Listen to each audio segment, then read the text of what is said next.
In this topic, we are going to examine the role of startup in modern economy. In particular, how can we really explore the relationship between sustainability and startup? Let's say in the last decade, we heard a lot of a person who starts something from scratch and suddenly become a multi-millionaire because of the success of startup he or she runs, right? So this is a myth for a number of people why startup is so important. And at the same time, it becomes a dream of young people to run their own business successfully and become the empire of business. Well, indeed, we need to look at this role and the way in which startup can contribute as part of the business operation on sustainability. Let's start from the definition. Well, this is quite debatable for all of us. What is startup? Startup could be any particular form of business. Mainly it's newly formed business that gain its momentum behind different members. And it's also based on the demand for a particular product or service, right? So you might think, what about small and medium enterprises? Are they startup? Well, really depends on the way they run and operate. If you look at the intention of the startup, it is something that needs to grow rapidly as a result of offering something that addresses a particular market gap. For example, just take a look at what happened right now in terms of pandemic COVID-19.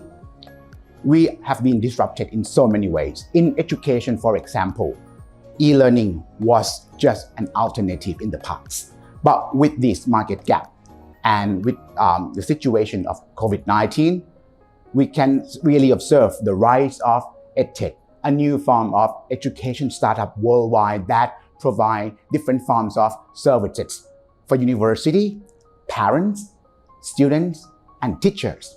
This is opportunity and it's tremendous that we can observe the growth of startup worldwide from different industry.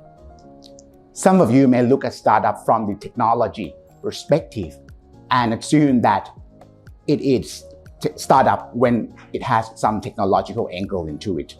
It can be right in that aspect. If you look at the nature of startup, it doesn't have to be a form of company where you find group of young people join together. It can be whoever who are interested in a particular product or service and can offer their understanding, knowledge, and in particular skills to build and create. And more importantly, the terms that we use a lot in startup concept is scalable. Right? So you can run it and you can do the same in another place.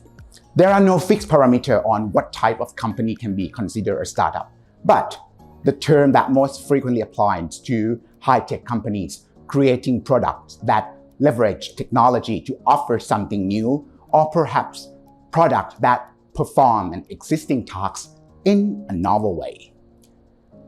Many startup companies don't have products for sales and many do not have a revenue stream. Let's take a look at example of something that we face every day. I'm pretty sure that you are aware of the rise of Airbnb, Uber, or even Netflix.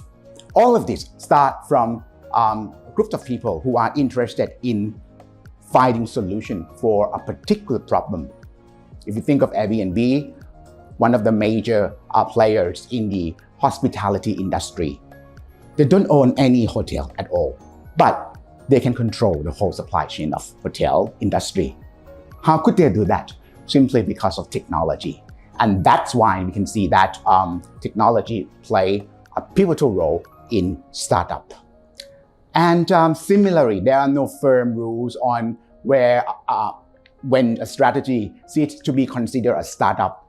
It could start anytime. A startup stops being one when it starts to gain the bulky side and when it starts to complete the original path that they want to achieve, receive a high level of revenue, and then once they become a public company, then that's when the status of startup finish and that become a big, larger corporations. Okay. As for startups, pretty much when you think of the nature of that, the founder of startup could be someone who experienced the particular problem and want to fix the problem, or may not be the person who experienced that themselves, but they are aware of that problem. Some originated once the founder has hit the subsequent step at the proof of concept stage. Then the startup begins. When you think about company worldwide that started from startup, you understand that the leader or the founder of startup play a pivotal role in many aspects, including sustainability that we are going to explain later. The startup founder often lends the development of the product and service as the organization business leader. And the leader, or he or she, often focuses on scaling the company ahead of making a profit. Has to be double or triple of the size in terms of the operation. For example, Facebook did not make profit until 2009, believe it or not. 5 years after Mark Zuckerberg, the founder, established the company while he was a student at Harvard University. As a result, the value assigned to a startup doesn't necessarily correspond with the actual revenue it generates during those early years. But instead, startup leaders and shareholder or investor might consider the company's potential values that will bring the profits as project in the future. Okay, so if you look at companies such as Facebook now and different other firms that have reached over 1 billion of their profit, they can become the so-called unicorns in the international marketplace. Okay. When you think of the bootstrap, it's a type of startup that young entrepreneur and the family think of how to gain their financial assets. Perhaps they might get the family support, the friend support, and or they borrow the money from financial institutions to fund the companies on day-to-day operations. And that can be a very interesting and challenging forms of startup. Other turns to angel investor when starting out, and later to venture capitalists.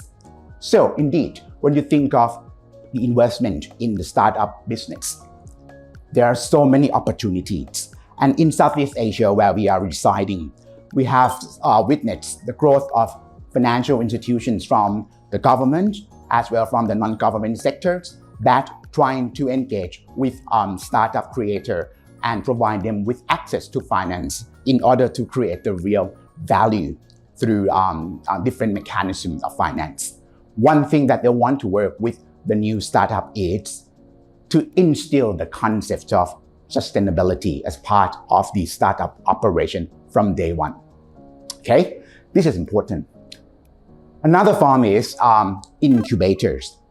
Some of them work in incubation center, in workspaces or offices that are financially supported by not-for-profit or governmental organization, as well as university or other governmental or educational institutions that commit to growing this kind of business.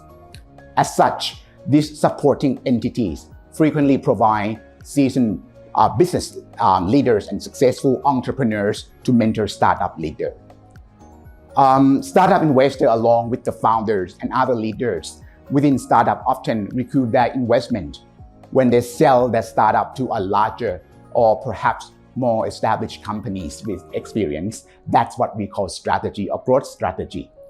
And when startup become public, then they can look at options to become bigger private company using their accumulated profits to reinforce in the enterprise and to provide the founder and employees with some financial values, right? So the management of startup at this point is really very interesting because it's complex in the sense that you might need someone who are passionate about the product or problem.